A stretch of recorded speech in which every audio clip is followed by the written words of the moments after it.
If you've been laid off and you're panic applying right now, trying to remember what the hell you even did at your last job, stop for a second, because there's a mistake that almost everyone makes here, and it's quietly wasting a lot of our time.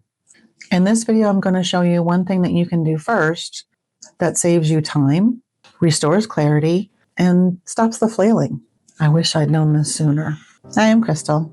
I talk about our midlife, work, money, and this season, rebuilding momentum when things go sideways, but without pretending that it's fun or practical. And if you've been laid off recently and you're trying to get back on track, this video is for you. Here's where you probably are right now. You know you need a job. You're out of that initial shock and fog, enough to say, okay, I've got to get moving. So what do? You open LinkedIn and start looking through the job postings, and suddenly you realize two things at the same time. One, you haven't updated your resume in years. And two, you've had multiple roles, multiple lanes, and you're struggling to clearly explain what you actually did. But you figure, F it, and you start applying everywhere. This season, I'm focusing on momentum, and momentum is really just removing the friction so you can move deliberately instead of reacting out of panic. Think of it like this. If you're stuck in quicksand, trying to bounce up and down is just going to make you sink faster. You don't need to jump harder. You need to get stable footing first. And that's really what momentum actually is. Now that that's covered, I'm going to hit you with the uncomfortable truth here.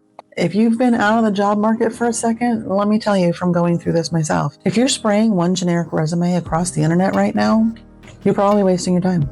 You can't send one generic resume out there. It has to be customized for every job. They want your resume to note things specific to that job listing.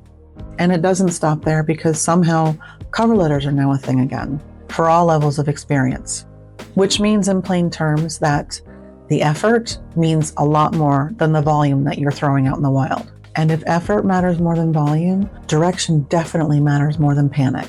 But all you really need, and what we'll go through in this video, is one organizing exercise. And this does a few things at once. It helps you remember what you've actually done. It helps you see what you liked and what you never want to do again. And it helps you nail down the lane you're aiming for. And additionally, this will provide you with the real examples that you can use for your cover letters and later in your job interviews. This does not guarantee you a job. That market is still it's rough out there. What it does do is put you back in the driver's seat and have more control over your situation. One reason that people get stuck here is that we have been taught that the first thing after a layoff is action, right? Go apply. But action without clarity is just going to turn into noise. So this exercise flips that order. It slows you down once so that you can move faster after. This exercise is actually called story blocking. Story blocking is usually mentioned in the context of interview prep, and you will be able to use it for that, but here we're using it earlier. I am repurposing it. And here's how it works. Get a notebook out, Word doc, whiteboard, whatever makes the most sense for you. What you're trying to do here is break down your career into chunks, not job titles. Think of it in terms of projects, phases, major responsibilities, or time periods where things shifted. Under every block, write 3 things. The first thing is, what were you actually doing? Not resume language at this point, just what was the real work that you did? Item 2 is what you liked or felt energized by this. And the third is what drained you, frustrated you, or just made you think, never again. There is no polishing at this point. This is just for you to simmer over. At this point, you're just trying to uncover the threads. What are the things that you've done? And categorize them. One extra thing is to give each block a simple label. Things like leadership, team building, conflict, execution, project chaos. You get the idea. These labels will make it useful later, whether you're answering interview questions or pulling examples into a cover letter. Once you do this, patterns start showing up. You start to see where you felt useful, whether you were just enduring, whether you liked building, fixing, leading, advising, or executing. This is where midlife experience becomes an advantage.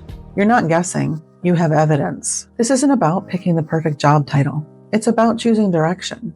For me, this exercise helped me to realize that while I do like organizing work, I didn't want to pursue pure project management anymore. I wanted to own the outcomes. If I'm going to be responsible for something, then I want to be the one that actually made the mess, not just me standing there waiting to get my butt kicked on behalf of someone else. That's just me. And I learned that from this. That realization alone saved me a lot of time and frustration. I'd still spent more time than I should have going down the project management lane, but I saved time by not continuing after that. This exercise might help you confirm the lane that you're already in, or you might realize that you want to adjust it.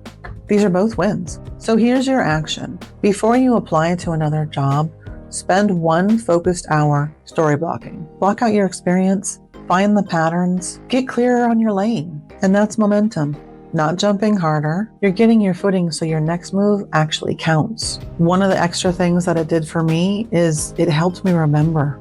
Once I started writing these things down, I would remember, oh yeah, there was that project too. So that's another bonus to this exercise. And that's it. Give it a try. And if this helped you, let me know in the comments, especially what surprised you when you wrote these things out. And if you want more realistic, no bullshit guidance for navigating work and life after layoffs and those midlife curveballs, please subscribe. You're not starting completely over. You're starting from experience. Use that to your advantage.